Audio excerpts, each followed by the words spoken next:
안녕하세요, 이재영입니다. 반갑습니다. 오늘은 그 가트너의 전략기술 2025년의 10대 기술에 대해서 제가 설명드리도록 하겠습니다. 제가 한 10년 넘게 가트너 기술에 대해서 계속 설명도 하고 많이 다뤄봤는데요. 가트너 기술 자체는 상당히 어려워요. 예, 용어도 어렵고 이해하는 것도 어려운데 이걸 제가 왜 말씀드리냐면 몇 년 지나고 나면 얘네들이 얘기한 게 맞아요. 예, 그래서 오늘도 한번 가트너가 얘기하는 2025년에 유행할 10가지 기술 여러분들이 한번 보시면 좋을 것 같습니다.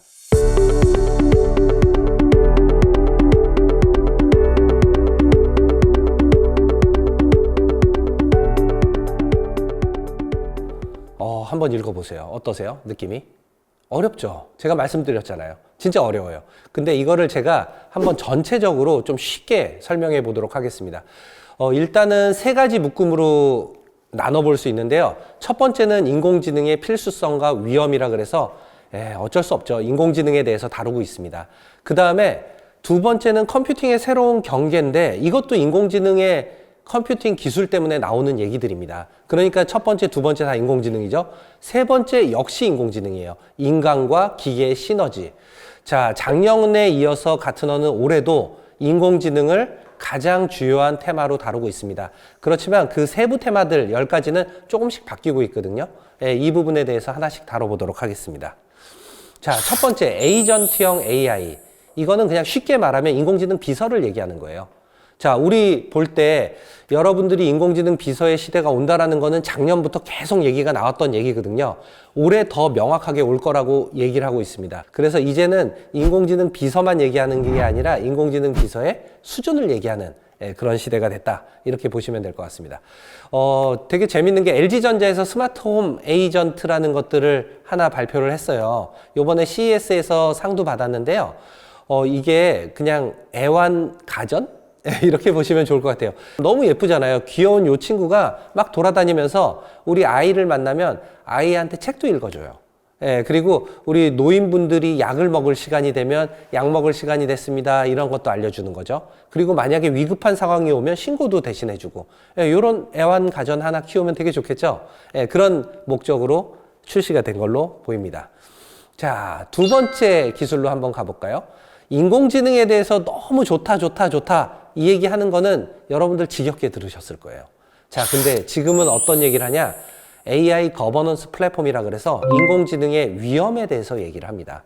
자, 인공지능이 좋은 것도 있겠지만 너무 자동화되고 빨라지고 모든 걸 한 번에 처리하다 보니까 여러분들의 개인정보 이런 것들도 어디 꽁꽁 숨겨놓은 줄 알았는데 그런 것들이 다 드러나서 공개되고 그 다음에 막 암호도 다 깨지고 이런 많은 폐해들이 일어날 수도 있는 거예요. 그래서 이런 것들을 막기 위해서 이 모든 인공지능의 체계를 관리하고 안전하게 보호하겠다라는 거버넌스 플랫폼이 나오는 겁니다. 보시면 우리나라도 지금 세계에서 6번째로 AI 안전연구소를 출범을 했어요. 자, 그러면 뭔가 이제 국가에서 관리를 하는 게 인공지능의 시스템이다. 이렇게 되는 거죠. 그러면 여기서 이제 뭘 할 거냐? 보시면 AI 안전 기술에 대해서 연구를 하기 시작해요. 그 다음에 또 AI 안전 정책을 만들어서 그걸 지원을 해주고요. 그리고 AI 안전 프레임워크도 개발을 합니다. 자, 그리고 해외 글로벌 AI 안전 연구소들하고 같이 협업을 하는 이런 과정들을 거쳐요. 자, 그리고 민간에서도 AI의 연구들이 많잖아요. 여기들하고도 협업을 합니다. 뭔가 전체적인 구도는 잘 잡았죠. 이런 것들이 진짜 잘 워킹돼서 안전하게 인공지능을 쓸 수 있는 그런 세상이 오는 게 굉장히 중요한 겁니다. 자, 세 번째 기술은 허위정보 보안에 대한 얘기예요. 여러분들 지금 굉장히 많은 가짜 뉴스들이 돌고 있는 거 아시죠? 뭐 유튜브나 이런 거 쇼츠들을 보시면 막 짤들이 도는데 되게 그럴듯한 얘기들이 있거든요. 제가 최근에 본 거는 손흥민이 맨시티로 이적을 했대요. 그래서 EPL 사상 역대 최고의 금액을 받고 이적을 했다. 이런 뉴스가 나온 거예요. 저 너무 기분이 좋아가지고 막 이걸 봤는데 알고 봤더니 거짓말이에요. 이거는 막 속상한 것 같기도 하지만 야, 국뽕이 막 차오르잖아요. 근데 이렇게 장난을 귀엽게 치는 건 괜찮은데요. 문제는 뭐냐면 민주주의에 대한 파괴입니다. 그러니까 어떤 사람이 특정 정당을 공격하거나 아니면 옹호하는 짤들을 엄청나게 만들어서 계속 뿌려가지고 사람들이 헷갈리게 만드는 거죠. 그래서 당선돼야 될 당이 당선되지 못하고 반대당이 당선을 된다든지 그 반대의 경우들이 일어나기 시작하면 이거는 붕괴가 일어나는 거예요. 자, 그래서 이런 부분들에 대해서 우리가 보호를 해야 되고 관리를 해야 된다. 자, 이거에 대한 여러분들 일상에서도 지금 마주하는 게 상당히 많죠. 딥페이크 같은 것들, 그 다음에 사칭을 통해 가지고 뭔가 막 속이려고 하는 거, 그리고 여러분들 평판을 뭐 회사의 브랜드를 침해하는 이런 것들, 이런 부분들을 보완하고 관리해야 된다. 이런 기술들이 나오는 겁니다. 그래서 SK텔레콤에서 또 서비스를 하나 냈네요. 스캠 뱅가드라 그래서 이걸 보면 우리 맨날 보이스피싱 같은 거 당하잖아요. 근데 여기에도 패턴이 있지 않겠어요? 그래서 SK텔레콤에서 이거를 패턴 분석을 해가지고 패턴을 찾아낸 거죠. 그래서 전화가 딱 왔을 때 이거는 스팸의 패턴하고 되게 비슷한데? 라고 하면 사용자들한테 경고음을 띄워줘요. 경고 문자를 보내주거나 이거는 스팸으로 의심되는 지금 통화 내역이기 때문에 당신들 조심해야 됩니다. 라고 하는 경고를 해주기도 하고요. 그 다음에 진짜 재밌는 게 뭐냐면 언더커버 봇 활동을 해요. 이건 뭐냐면 인공지능을 하나 만들어가지고 얘가 사람, 스팸한테 당하고 있는 사람인 척을 하는 거예요. 자, 그래서 스팸 문자를 보내는 사람들이 대화를 막 하겠죠. 같이 막 채팅도 하고. 그럴 때 상대가 인공지능이에요. 우리 SK텔레콤의 인공지능이 사람인 척하면서 당하는 척하면서 얘네들이 어떤 패턴을 가지고 공격을 하는지를 다 알아내가지고 그거를 또 알고리즘에다 입히는 그런 작업을 하는 거죠. 굉장히 괜찮죠. 그래서 월 평균 130만 건 정도를 지금 차단하고 있습니다. 야, 이런 것들이 진짜 아예 그냥 완벽하게 차단이 돼서 스팸, 뭐 이런 보이스피싱을 하는 사람들이 전혀 이런 것들은 그냥 꿈도 안 꾸는 그런 세상이 빨리 왔으면 좋겠습니다. 자, 그 다음에 네 번째 우리 기술. 여러분들 혹시 양자 컴퓨팅이라고 들어보셨어요? 예. 갑자기 요즘 최근에 얘기를 많이 하고 있어요. 정확한 표현은 아닌데 수억 배 빨라지는 컴퓨팅 기술이 등장한다. 예, 뭐 이런 정도로 생각하시면 돼요. 근데 이제 모든 곳에서 수억 배 빨라지는 게 아니라 양자 컴퓨팅은 이 친구가 특별히 잘하는 몇 가지의 영역들이 있어요. 일단 최적화 이런 거 되게 잘해요. 길찾기. 기존의 컴퓨팅 방식은 이제 하나씩 이렇게 처리를 하는 방식이거든요. 그러니까 서울에서 부산까지 가는 길을 알려줘 라고 하면 1번 루트, 2번 루트, 3번 루트, 4번 루트를 얘가 하나씩 계산을 한 다음에 2번이 제일 빠릅니다. 이렇게 알려주는 방식이에요. 자, 근데 양자 컴퓨팅은 그냥 1, 2, 3, 4번을 한 번에 딱 계산을 해서 2번입니다. 이렇게 찾아주는 거죠. 제가 지금 숫자를 어마어마한 거를 띄워놨는데 이거 한번 읽어보시겠어요? 읽을 수나 있어요? 이 숫자가 억인지 조인지 10의 25승 10자라고 하거든요. 10자년 걸릴 일을 5분 만에 처리한다. 이런 일을 해내고 있습니다. 그럼 이걸 가지고 뭐에 써먹냐? 좋은 것들이 많겠죠. 일단은 너무나 많은 컴퓨팅 속도가 빨라지고 나면 여러분들 신약을 개발한다. 우리 코로나 때도 겪었잖아요. 신약 개발을 해야 되는데 그 신약을 개발하는 속도가 몇 년이 걸린다는 거예요. 그러다 보니까 사람들은 전부 집에 나가지도 못하고 그냥 그 약이 개발될 때까지 기다리는데 만약에 10자배가 빨라지는 컴퓨팅의 속도를 가지고 약을 개발한다. 그러면 어떨 것 같아요? 굉장히 빨라지겠죠. 뭐 이런 것들로 좋은 것들이 있어요. 근데 지금 여기서 경고하는 거는 뭐냐? 자, 좋은 일도 있겠지만 여러분들 암호 체계가 다 붕괴될 수도 있다. 이런 것들을 얘기하는 겁니다. 우리 암호화폐는 완전히 안전하다라고 생각을 했는데 이렇게 어마어마한 컴퓨팅 기술로 암호화폐의 암호를 깨기 시작하면 무섭죠.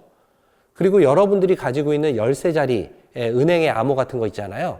이런 것들은 보통 지금 컴퓨팅 기술로 그걸 깨려면 수억 년 정도가 걸리거든요. 근데 수억 배가 빨라지는 컴퓨팅 기술이 등장하면 어떻게 돼요? 그냥 몇 분 만에 아니면 며칠 만에 여러분들의 은행의 모든 암호가 풀릴 수도 있어요. 자, 그러면 여러분들의 통장은 이제 모두의 통장이 되는 거예요. 자, 돈 모으지 말고 다 쓰세요. 그래도 될 것 같습니다. 자, 그러면 이게 이렇게 무서운 일이 벌어지기만 하냐?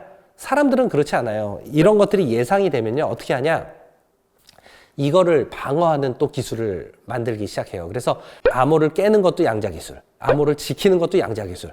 지들끼리 싸우는 거죠. 우리는 구경하면서 아마 인류를 보호하기 위한 기술은 계속 발전할 거니까 여러분들이 그렇게 위험에 노출될 확률은 없다. 저는 그렇게 생각하고 있습니다. 자, 5번째 얘기를 한번 볼까요? 요번엔 뭐냐? 주변 비가시성 지능. 너무 어려워요, 말이? 근데 하나씩 볼게요. 우리 주변에 눈에 보이지 않는 비가시성 인텔리전스들이 돌아다닌다는 얘기예요. 자, 이거는 무슨 얘기냐면 센서의 가격이 극도로 낮아지는 거예요. 그래서 온갖 곳에 센서를 다 붙일 수 있는데요. 예를 한번 들어볼게요. 여러분들 약국에 가면 약이 쫙 있잖아요. 근데 그 약 하나하나가 유통기한이 다 있는데 약사분께서 이 유통기한을 다 외우고 여러분들한테 처방을 할 수 있을까요? 오, 갑자기 무서워지죠. 예, 근데 만약에 약병 하나하나에 센서를 다 붙여가지고 이제 유통기한이 도래했으니까 이 약은 처방하지 마세요. 이거를 센서가 약사님한테 알려준다. 이렇게 생각해 보세요. 되게 안전해지겠죠? 예, 이런 세상이 오는 거예요. 자, 그리고 이런 옷 있잖아요. 여러분들 옷 하나하나에도 센서가 다 붙어요. 자, 그래서 나는 빨래를 돌리려고 그냥 빨래통에 탁 넣고 돌리려고 했더니 이 센서가 사람하고만 소통하는 게 아니라 세탁기랑도 얘기를 하는 거죠. 야, 이 빨래는 울빨래를 해야 돼. 그러니까 울 모드로 바꿔. 그래가지고 바꿔가지고 돌려주는 거예요. 자, 굉장히 편한 세상이 펼쳐지는 겁니다. 이거를 또 적용하는 회사들이 나오겠죠. 런드리고라고 혹시 들어보셨어요? 세탁을 하는 회사인데요. 원래는 바코드 형식으로 띡 이렇게 찍어가지고 하나씩 처리를 했어요. 처음에 바코드가 나왔을 때는 와, 이것도 혁신이라고 얘기를 했거든요. 근데 이제는 세탁 옷 하나하나에다가 RFI 칩을 다 달아가지고 그냥 띡 찍는 것도 안 해도 그냥 전체가 자동으로 관리되는 그런 일들이 벌어지는 거예요. 그러다 보니까 런드리고가 처리하는 이 옷의 양이 하루에 4만 벌. 이 정도를 갖다가 세탁을 하는 거죠. 아마 이런 기술이 없었으면 아무리 열심히 일을 해도 이런 혁신적인 회사를 만들 생각을 못했을 거라고 저는 생각을 합니다.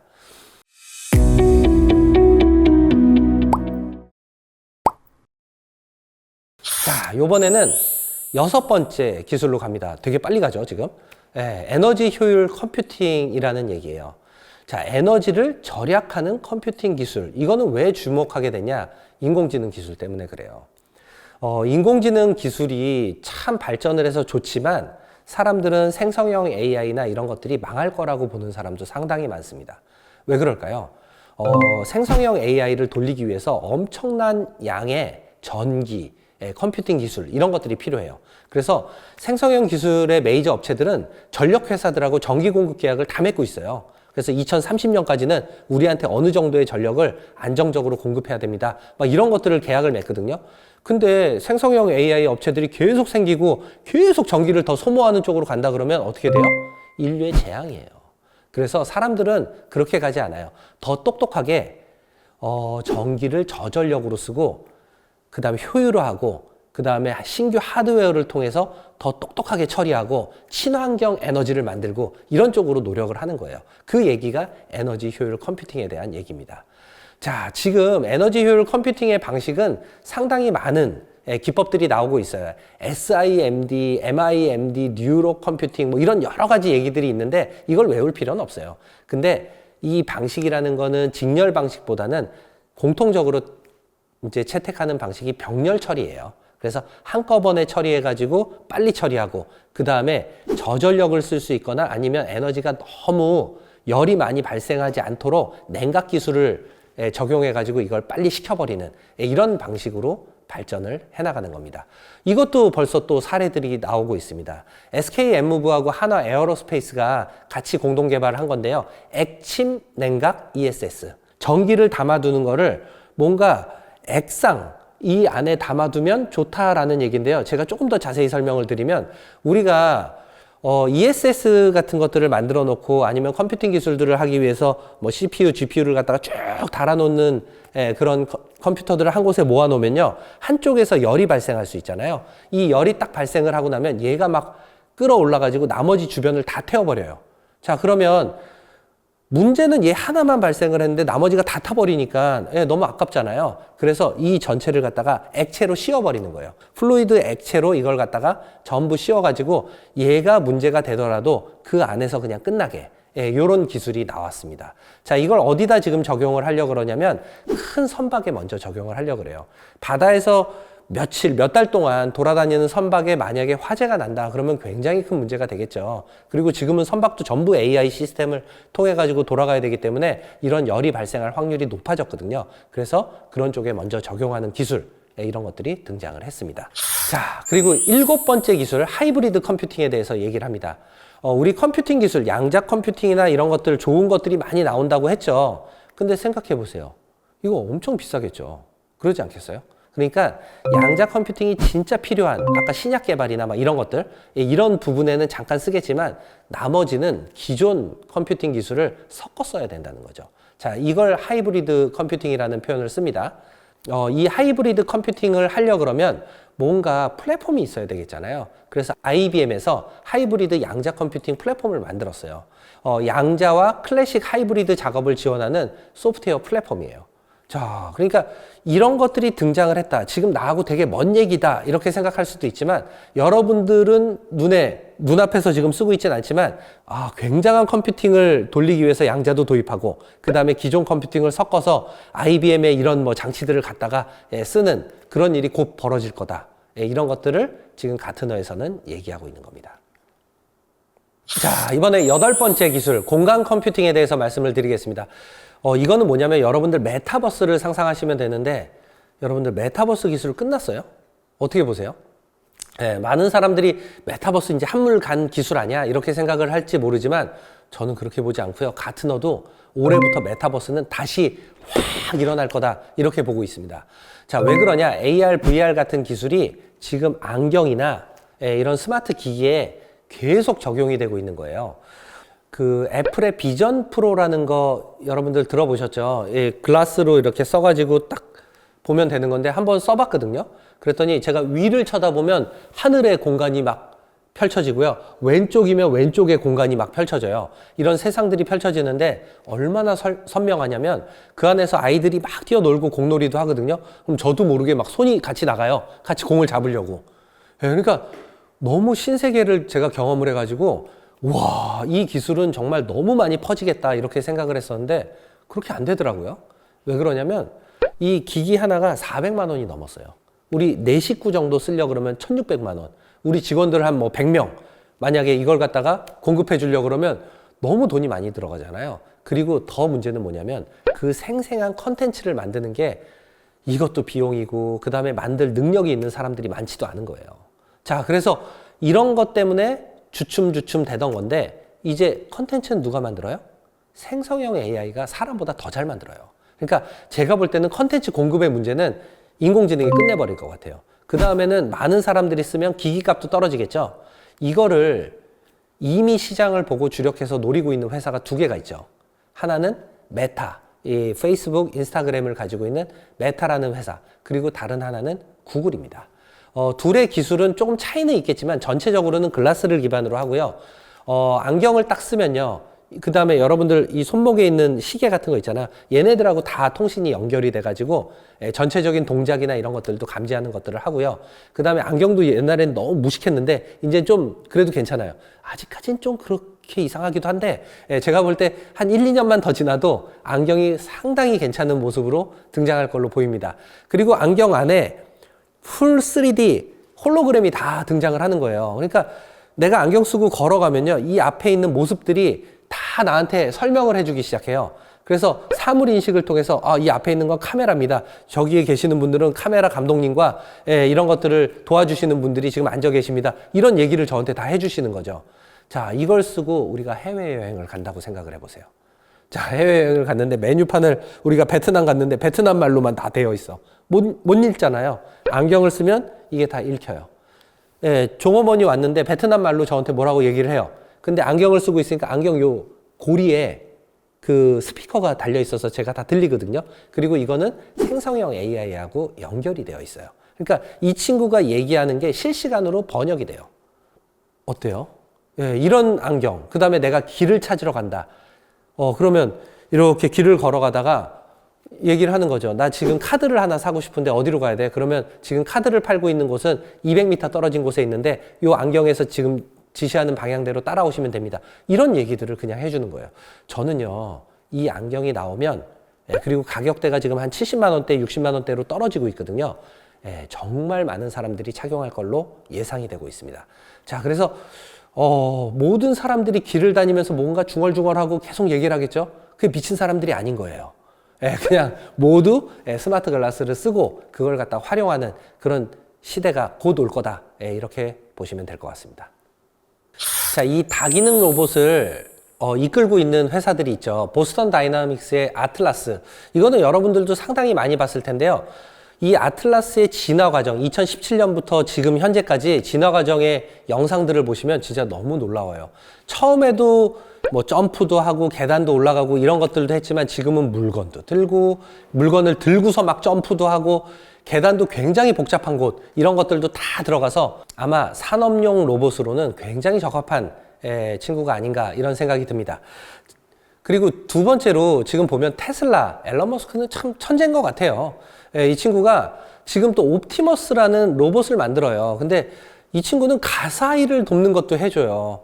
너무 편할 것 같지 않아요? 설거지도 해주고 요리도 해주고, 그리고 여러분들이 약을 복용해야 되면 이런 의료 지식을 가지고 여러분들을 도와주기도 하고, 이런 여러 가지 일을 하는 거죠.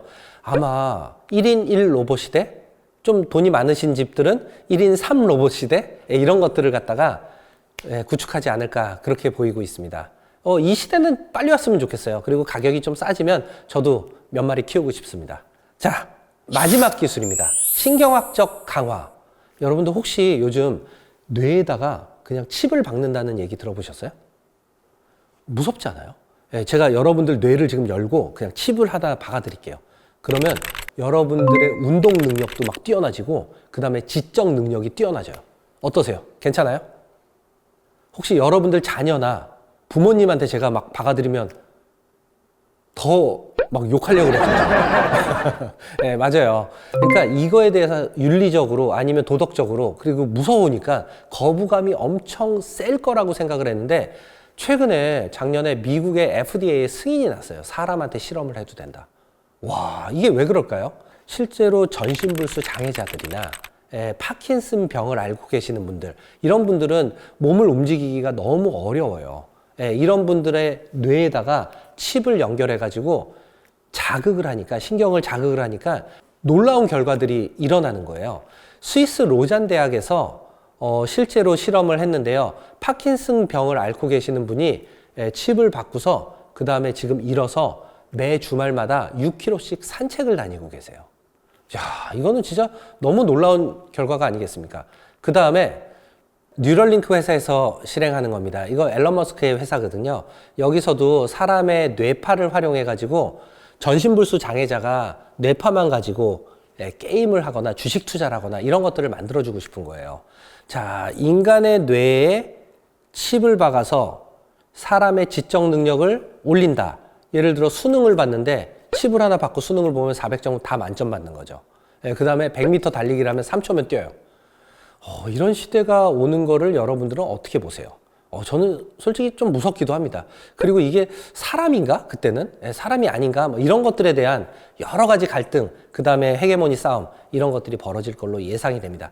그래도 결국은 이 일은 벌어질 거거든요. 그러니까 우리가 이 기술들을 어떻게 하면 더 잘 쓸까? 이쪽에 포커스를 해야 될 것 같습니다. 자, 제가 지금까지 가트너가 얘기하는 2025년 기술 10가지 설명을 드렸습니다. 어떠세요? 처음에 여러분들이 가트너 기술 10가지의 이름만 그냥 한번 읽어봤을 때는 너무 어려웠잖아요. 그리고 저게 무슨 말이야 이렇게 했을 텐데 지금 제가 한번 설명을 다 드리고 나니까 그럴듯하지 않아요? 이런 세상은 올 것 같지 않아요? 그래서 가트너 기술이 몇 년 지나면 와, 가트너가 참 정확하게 세상을 바라보고 있네 라는 얘기를 하는 겁니다. 자, 여러분들도 가트너 기술과 함께 그 다음에 미래의 희망 그리고 또 위험을 대비하는 그런 일을 해나갔으면 좋겠습니다. 이상 마치겠습니다.